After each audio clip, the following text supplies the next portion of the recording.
fallas ha presentado el registro de pedófilos en Chile. Esto según una investigación del diario El Mercurio. Autores de abusos contra niños no figuran en el listado que les prohíbe trabajar con ellos. En algunos casos se debió a que los jueces no pidieron el ingreso del condenado a la nómina, mientras que en otros directamente no fueron inscritos. Vamos a conversar sobre este y otros temas. Está con nosotros el senador de la Democracia Cristiana, Patricio Walker. Senador, bienvenido. Muchísimas gracias por estar con nosotros. Muchas gracias, Carla. Bien, es bien llamativa y grave también esta investigación que hace el diario El Mercurio, con un proyecto en el que usted trabajó arduamente también, que tiene que ver con proteger a niños de aquellas personas que han tenido condenas por abuso sexual para que no vuelvan a trabajar con niños. Incluso en el estudio que hace El Mercurio se ve que hay casos donde no estaban inscritos en este registro y se reincidió y ha habido un nuevo delito de abuso sexual. ¿Qué le parece a usted? ¿Cómo ha visto esta investigación? Me parece muy grave que hubiera un solo caso de una persona condenada por delitos sexuales contra menores. Me parece muy grave. Nosotros acá, yo quiero recordar, el registro de inhabilidades se creó justamente para evitar que el condenado por abusos sexuales volviese a reincidir. ¿Cómo se hace eso? A través de la creación de un registro de inhabilidades, que depende del registro civil. Cualquier persona que quiera contratar a un niño a un adulto para trabajar con niños, por ejemplo, un transportista escolar, un profesor, etcétera, puede consultar. Los tribunales tienen la obligación de, junto con la pena principal, por ejemplo, privativa de libertad, aplicar esta sanción accesoria de prohibición de trabajar con niños. Y por lo tanto hay una obligación de dos actores muy relevantes. Una, de los tribunales, de enviar esta información al registro civil. Y segundo, al registro civil, de publicar o incorporar en el registro de inhabilidades esta información. ¿Qué es lo que ha pasado?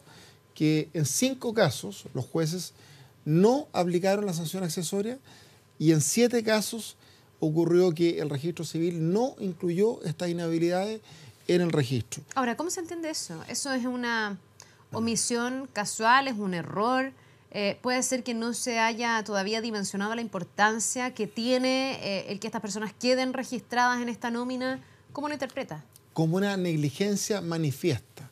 Yo me niego a creer que alguien voluntariamente o dolosamente se haya negado a incluir estas situaciones en este registro. Y por eso yo me alegro que el presidente de la Corte Suprema haya señalado que va a llevar esto al Pleno, sí, porque es una situación muy grave. Es un registro. Recordemos que acá estamos hablando de una muestra de 100 personas, de una investigación que hizo un diario. Sí. Estamos hablando de 12 personas que no fueron incluidas, pero una muestra de 100. Y piense usted que a febrero de este año hubo 2,5 millones de consultas, o hasta esa fecha había habido 2,5 millones de consultas, ¿cierto? Del 2012 hasta la fecha. ¿Qué significa eso? Que esto realmente es muy usado, que ha tenido un impacto disuasivo y preventivo relevante, pero basta, reitero, que haya un solo caso en que se haya fallado para que esto sea muy grave. Porque en estos 2 casos, uno, ¿cierto?, del acosador por Facebook o por WhatsApp, que obligaba a los niños a enviar imágenes con contenido erótico, con la amenaza de matarlo a ellos y a su familia. La persona que fue condenada se le dio el beneficio de la libertad vigilada, no se le aplicó la sanción de inhabilidad, trabajó con otras personas y volvió a cometer delitos.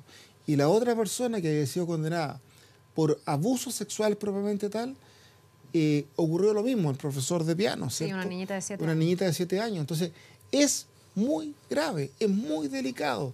Y por eso hemos planteado a algunos que en estos casos en que hay una falla del registro civil o de los jueces de aplicar la sanción accesoria, que tienen el deber de aplicarla, no es facultativo. Ahora, ¿cómo se...? Que haya sanciones, pecuniarias o de multa para que efectivamente tenga un costo mínimo, a lo menos esta negligencia. Es que eso le iba a decir, porque aquí hay 2 planos. Por un lado, cómo uno previene que esto no siga pasando, para que no tengamos más casos de reincidencia donde se pudo haber evitado ese nuevo delito, y también cómo se repara para esas familias. Yo en el caso de la niñita de 7 años, de este profesor de música, que entiendo hacía clases en Vitacura, la familia de víctima, digamos, del segundo delito de abuso, ellos en el fondo no habiendo chequeado, no encontraron ningún dato que les hiciera pensar que esta persona tenía algún tipo de inhabilidad y nunca supieron la condena que él tenía.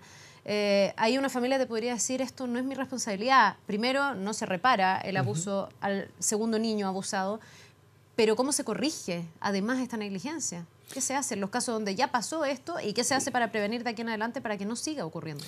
Respecto a lo primero, naturalmente que esa familia tiene todo el derecho de exigir que se haga efectiva la responsabilidad administrativa y eventualmente, si se prueba que hay negligencia penal, ¿cierto?, de las personas que pueden haber incurrido en esta omisión grave.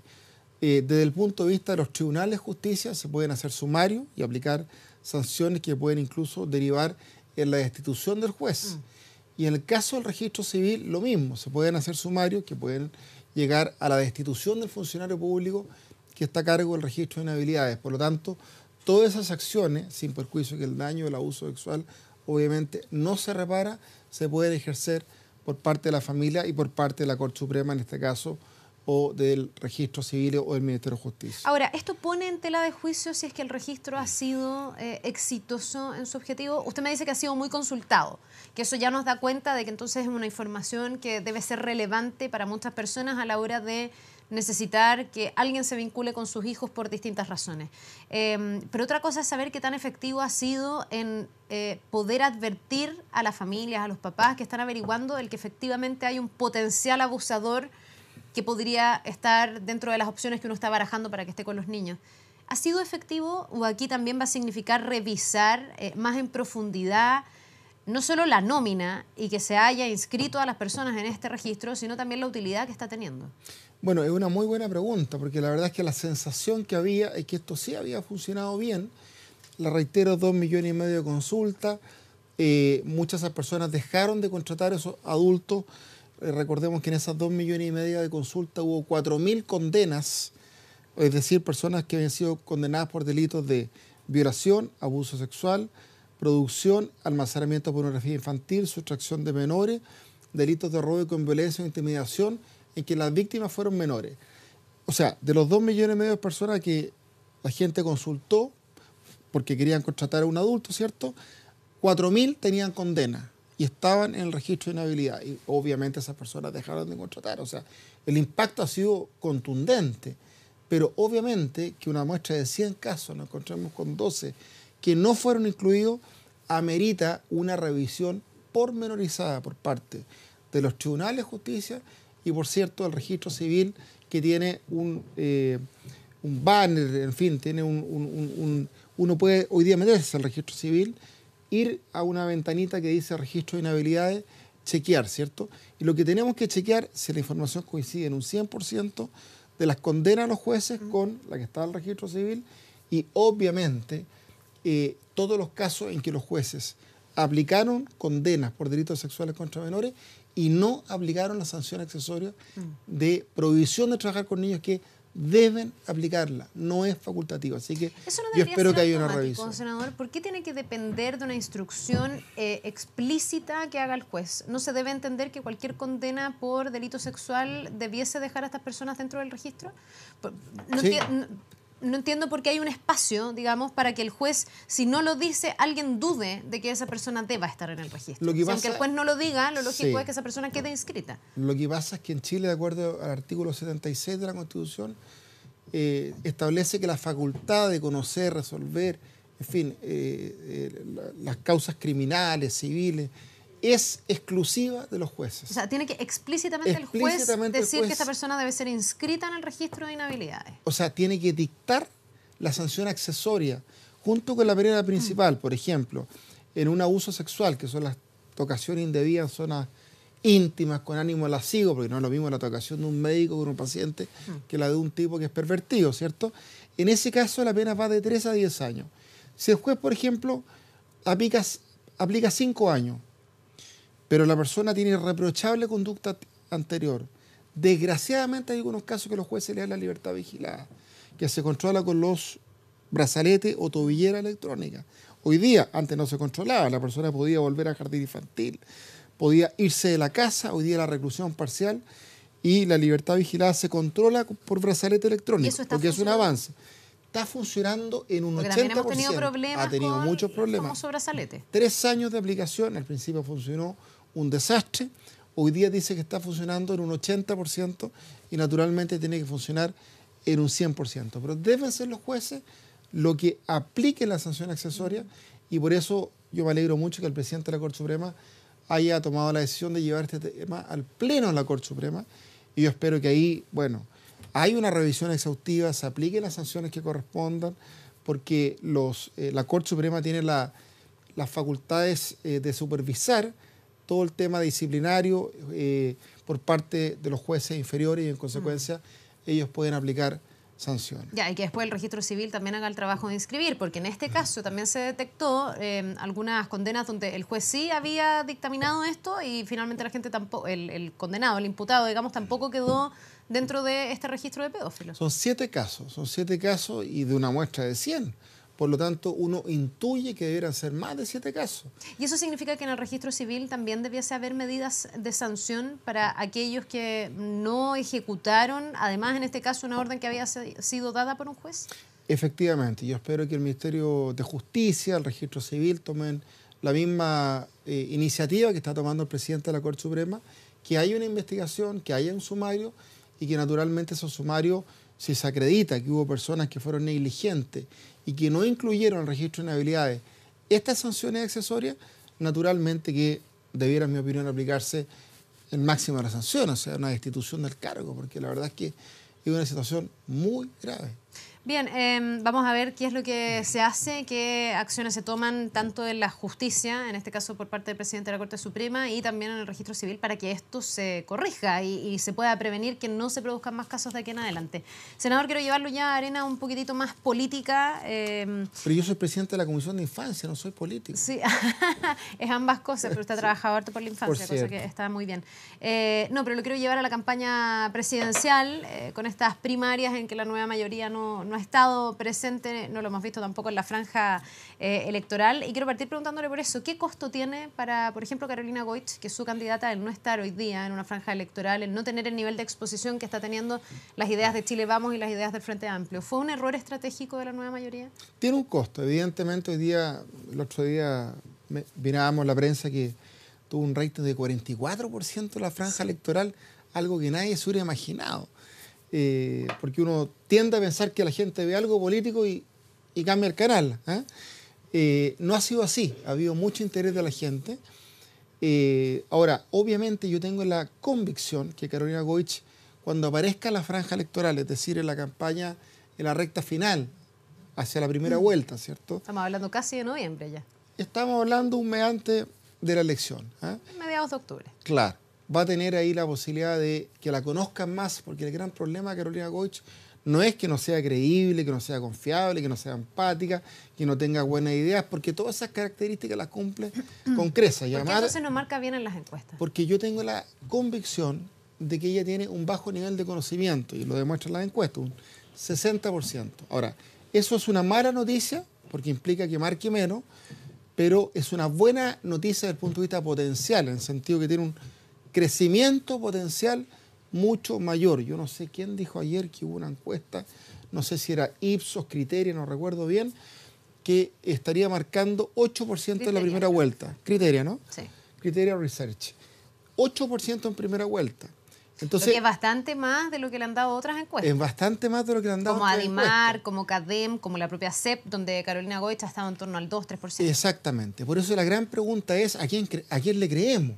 O sea, ¿ustedes creen que las encuestas han subdimensionado lo que Carolina Goich representa hoy? Yo tengo la convicción, porque en terreno, no sé si mi experiencia es particular, porque soy senador por Aysén, de la Patagonia, Carolina también es de la Patagonia, es por Magallanes, ¿cierto?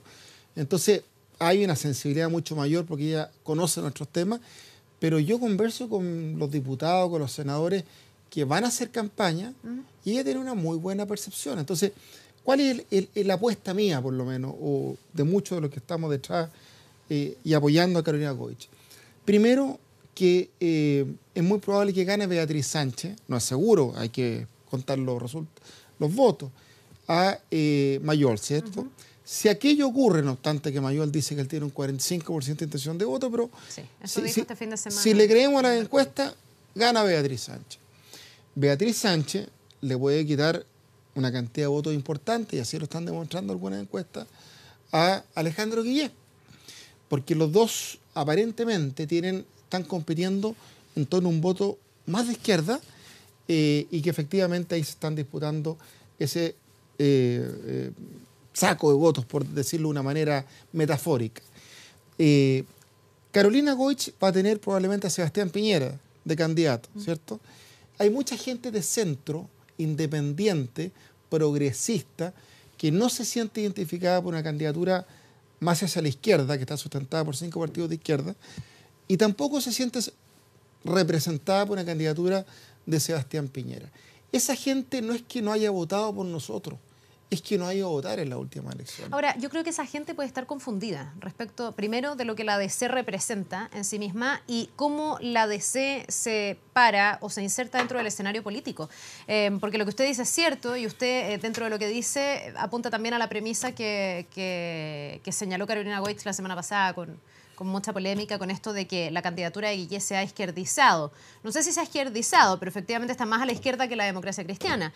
El problema es que la DC hoy día tiene un pacto con todos esos partidos de la izquierda, digamos, o de la centroizquierda, y por lo tanto mucha gente dirá, bueno, aquí la DC ha pactado con comunistas, aquí la DC sigue analizando si es que va a ir en una lista parlamentaria única con la nueva mayoría. No puede ser el impacto de la nueva mayoría en la candidatura de Carolina Goich el que hace que ella no despegue en las encuestas con cierta identidad diluida respecto de qué rol juega la Democracia Cristiana, y durante este gobierno ha pasado y lo hemos visto mucho, con muchas tiranteses dentro de la propia DC. A ver, lo que pasa es que no siempre es fácil entenderlo y explicarlo, pero yo creo que esto tiene una sola explicación.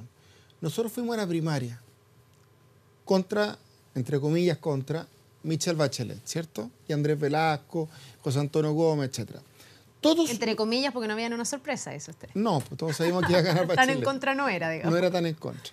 Bueno, entonces, Bachelet ganó, lejos. Sí. Nosotros perdimos, lejos. Nuestros candidatos, no digo nuestros, pero nuestro candidato, Claudio Rego, y otros candidatos como Andrés Velasco, dijeron, mire, si yo gano, voy a gobernar con la concertación. Por supuesto, mirando para el futuro, cambiando los errores del pasado, rectificando muchas cosas, pero vamos a gobernar sin el Partido Comunista. ¿Por qué? Porque tenemos diferencias en derechos humanos, democracia, Lo que todos conocemos, las diferencias históricas. Pero no ganó ni Claudio Rego ni Andrés Velasco. Ganó Michelle Bachelet. Estamos en un régimen presidencial. Y Bachelet toma la decisión, la presidenta, de incluir a los comunistas en su gobierno. ¿Es legítimo? Sí. Es un régimen presidencial. Pero nos ponía a nosotros en una situación complicada. Entonces, teníamos dos alternativas. No cumplir y no apoyar a Bachelet, que hubiera sido muy feo, porque nosotros participamos en las primarias. ¿Y no habría sido más auténtico? Es que la decisión entonces habría que haberla tomado antes. Antes de ir a primaria, haber dicho, ¿sabe qué? Nosotros vamos a primaria, pero este es el marco mínimo, minimorum. Es decir, nosotros queremos que estén partidos, por ejemplo, que condenen todo tipo de dictadura, haber bloqueado que conozcan el valor intrínseco de la democracia. Es que no es bloquear al Partido Comunista. Si alguien se niega a firmar esa declaración, ellos se están autobloqueando. Porque a uno le cuesta mucho que alguien apoye una dictadura, entender que alguien apoye una dictadura, o que diga, no, ¿sabe qué? El valor de los derechos humanos rige acá en Chile, pero no rige en Cuba, en Corea del Norte, en Venezuela. Uno dice, ellos se autoexcluirían. Yo no soy anticomunista. Los demócratas cristianos, los fundadores, perdón que lo diga, mi abuelo, que fue presidente del Partido Conservador Social Cristiano y fundador de la DC con Frei Montalva, habló en contra de la ley maldita, la ley de defensa de la democracia, porque las ideas se combaten con ideas, no con exclusión. ¿Cuál era la gran excusa para ir con el Partido Comunista? Es que había binominal. Y si somos contrarios a la exclusión, bueno, démosle algún espacio para que ellos estén en el Parlamento. Hoy día no hay binominal. Por lo tanto, eso ya no es necesario. Por lo tanto, ya y haciendo este mismo ejercicio entonces hacia adelante, ¿qué va a hacer la Democracia Cristiana ahora? Hoy día estamos en toda la discusión respecto de la lista parlamentaria. Ya sabemos que hay dos candidaturas, por más que se ha tratado de cuestionar la candidatura de Carolina Goich, en todos los tonos ella y otras personas de la DC han dicho esta candidatura sigue hasta noviembre. Carolina Goich no se baja. Pero hay que ponerse de acuerdo respecto de una lista única o bien romper con esa lista única y que la Democracia Cristiana tenga su propia lista de parlamentarios.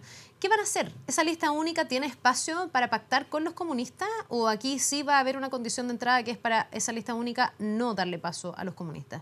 Porque ese parlamento sería el que apoyaría una eventual presidencia de Carolina Goich si ella llegara a la moneda. Usted me está haciendo preguntas muy agudas. O sea, no, de lógica.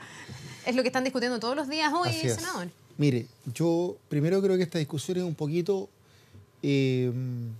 abstracta, porque no han dicho los otros partidos de la nueva mayoría que no quieren hacer lista parlamentaria con nosotros. Y yo en esto... Usted dice que ellos no quieren. No quieren, se lo han dicho claramente. Si hay dos candidatos presidenciales, nosotros vamos a ir con Carolina Goich hasta el final. Hay algunas voces que hablan de que hay que tener un parlamento suficientemente robusto, tanto para Carolina Goich como para Alejandro Guillé, y no sé si es tan unánime la posición de no a la lista única, digamos. O sea, nosotros tuvimos una discusión en la Junta Nacional de la DC, hubo un tercio que no estaba de acuerdo, ¿cierto?, con llevar candidatura única hasta el final y eran partidarios de ir a primaria.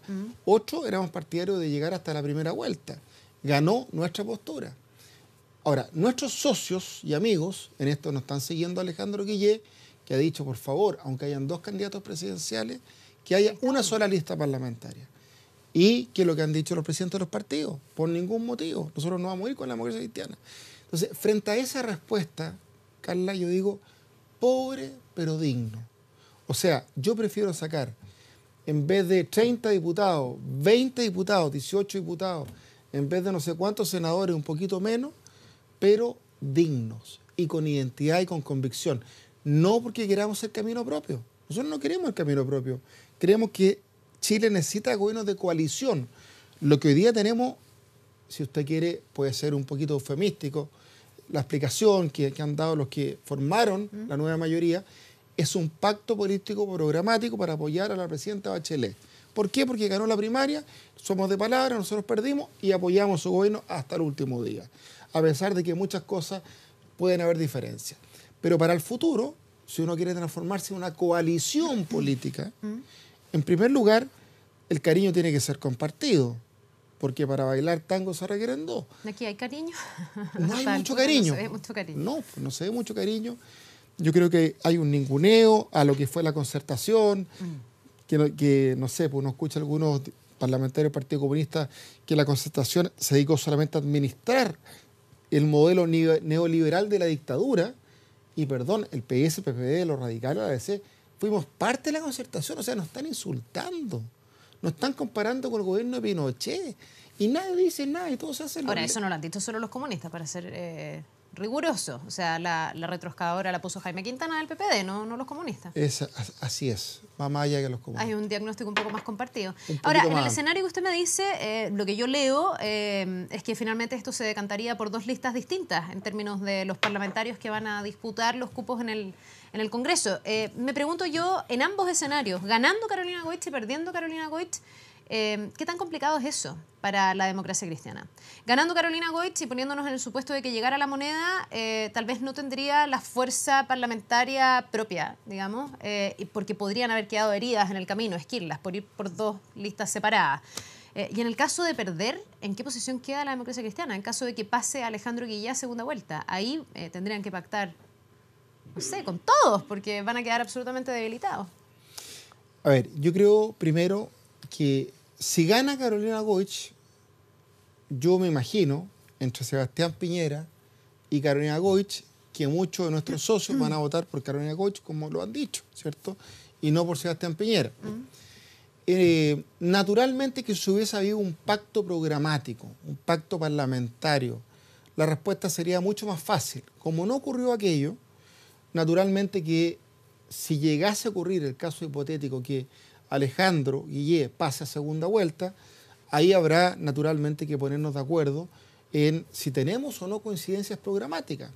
Porque acá tenemos dos visiones. Una, que dicen que estos últimos gobiernos de la concertación, incluyendo la presidenta Bachelet, no nos olvidemos que el primer gobierno de la presidenta Bachelet fue de concertación, y ella terminó con un 80% de evaluación positiva, con Andrés Velasco, ministro de Hacienda, con responsabilidad, con seriedad, y perdón, yo no recuerdo que ninguno de los que hoy día está criticando y desconociendo lo que fue la concertación en ese minuto haya sido tan crítico. Nosotros nos sentimos orgullosos de esos 4 gobiernos. Entonces, lo primero que tenemos que tener es un diagnóstico común.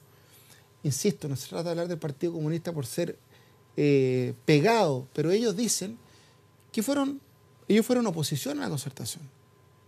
Ellos no estuvieron de acuerdo con inscribirse en los registros electorales para derrotar a Pinochet. Ellos, cuando nosotros hablábamos de la oposición pacífica a la dictadura, pero oposición al fin y al cabo, todos íbamos a las protestas, todos, ellos tenían otra tesis, ¿cierto? Decían inscribir sus registros electorales, era pactar con la institucionalidad de la dictadura y por lo tanto no estaban de acuerdo, ¿cierto? Y ahí todos sabemos lo que pasó el año 86, en fin, todas las acciones que hubo. Esto no lo digo para abrir viejas heridas, lo digo, preguntémonos si el diagnóstico que tenemos es o no compartido. Yo tengo la sensación que con el Partido Comunista no tenemos un diagnóstico compartido. ¿Y con el resto que estaban por la retroexcavadora de Jaime Quintana? Porque con el Partido Comunista la diferencia ya está clara, pero yo creo que hay otros partidos que también han girado a la izquierda y que hablaron de girar a la izquierda, y me pregunto si usted comparte entonces la tesis de Carolina Goich de que Alejandro Guillé encarna ese viraje hacia la izquierda. Ella dice se izquierdizó Alejandro Guillé. ¿Usted comparte eso? Yo siento que cuando uno escucha a Alejandro Guillé, uno de repente escucha declaraciones muy sensatas, muy de centro. Hay una página, por ejemplo, el programa que él ahora publicó, que hace un reconocimiento a la concertación. Me parece positivo, porque la verdad es que eso antes no lo escuchábamos. Ya, pero hay otras declaraciones, no solo de él, sino que de personas cercanas a él, que van en otra línea. Insisto, en decir que la concertación fue lo peor de lo peor, que administraron el modelo neoliberal de la dictadura, cuando, perdón, los gobiernos de la concertación han sido históricamente, y esto están todos los datos, los gobiernos más exitosos en la historia de Chile, en vivienda, en educación, en salud, con todos los problemas que tenemos. Ya, ¿y eso qué significa hacia el futuro? Usted, en el caso de que Carolina Goich quedara en el camino y no ganara en primera vuelta y pasara a Alejandro Guillé, ¿está dispuesto a apoyar a Alejandro Guillé? ¿Lo convence la propuesta de país de Alejandro Guillé? Yo tengo una gran opinión de Alejandro Guillé. Déjeme decirle que yo he compartido con él 3 años y medio en el Senado. Humanamente tengo una gran opinión de él. Pero eso no basta. Tenemos que ponernos de acuerdo en el programa. Si nos ponemos de acuerdo en el programa, si tenemos un diagnóstico, pero sobre todo una receta para solucionar los problemas común, naturalmente que aquello va a ocurrir.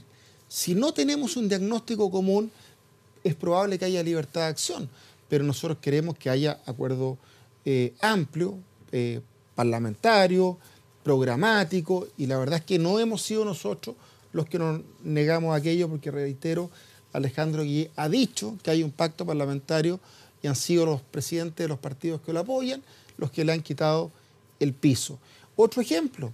Él ha dicho, quiero elección de gobernadora regional 2017. Bueno, los parlamentarios, sobre todo en el Senado, de los partidos que lo apoyan, no están trabajando para aquello.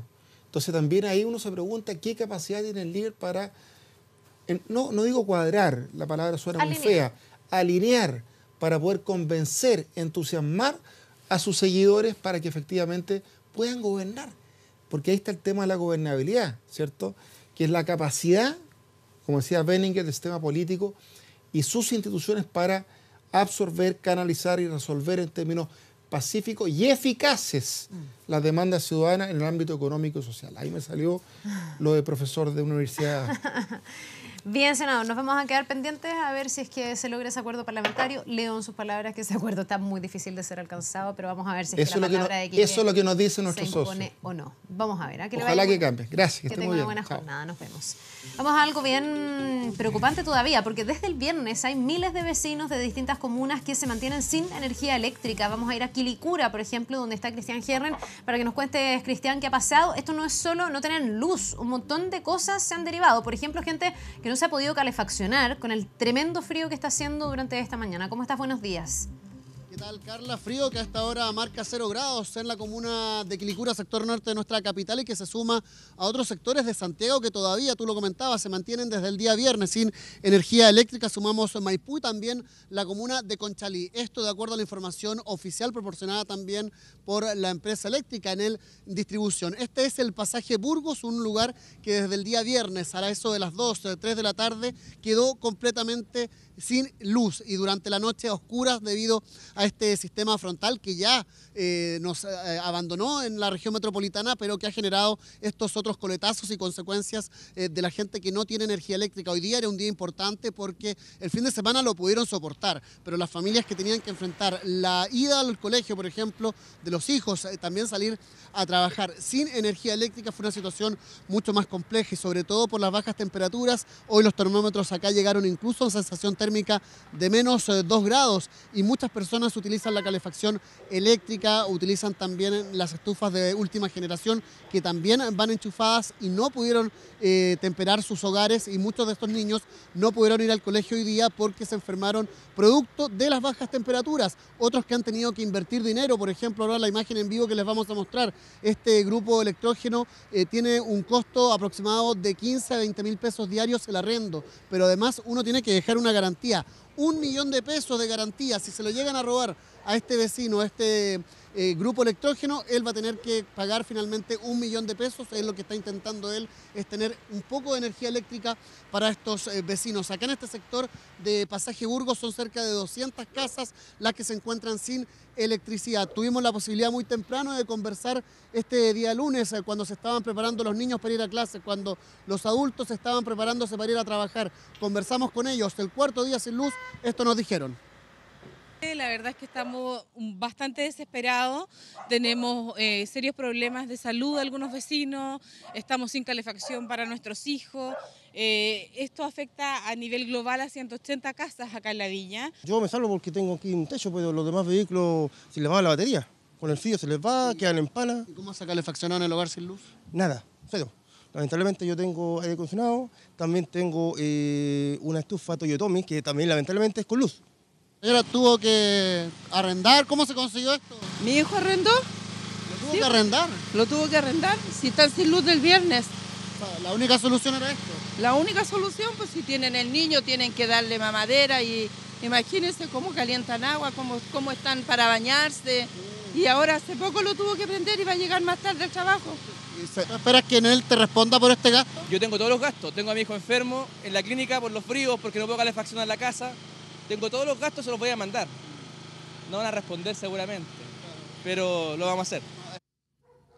Y ahí está el resultado, las consecuencias, lo que ha traído también este corte de energía eléctrica desde el día viernes acá en este sector de la comuna de Quilicura, lo que obligó también a varios vecinos durante el día de ayer en la noche a protestar. Definitivamente se vieron obligados a salir a las calles para exigir una respuesta más concreta, no solamente de la empresa distribuidora de energía, sino que también de las autoridades municipales, para presentar una queja mucho más concreta que genere una presión mayor hacia la empresa y pudieran finalmente restablecer el servicio eléctrico, situación que hasta esta hora no ocurre, al menos en las comunas de Maipú, Quilicura y Conchalí. El último reporte de la empresa en el distribución a las 7:30 emitió un comunicado y señala que 2.946 casas, es decir, clientes, todavía se mantienen sin luz. Anoche también equipos de 24 horas tuvieron la posibilidad de conversar con estas personas que salieron a las calles a protestar, a exigir que retorne el servicio de energía eléctrica a sus casas. Esto dijeron durante el día de ayer.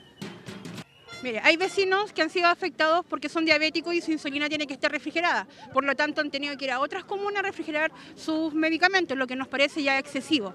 Que se los cortó el otro día la luz y se echan a perder porque llegan de repente la... ¿Qué se echa a perder? ¿Las verduras, las frutas? Sí, pues se echa a perder la fruta, toda la verdura. Aquí los vecinos de la carnicería que se le echan...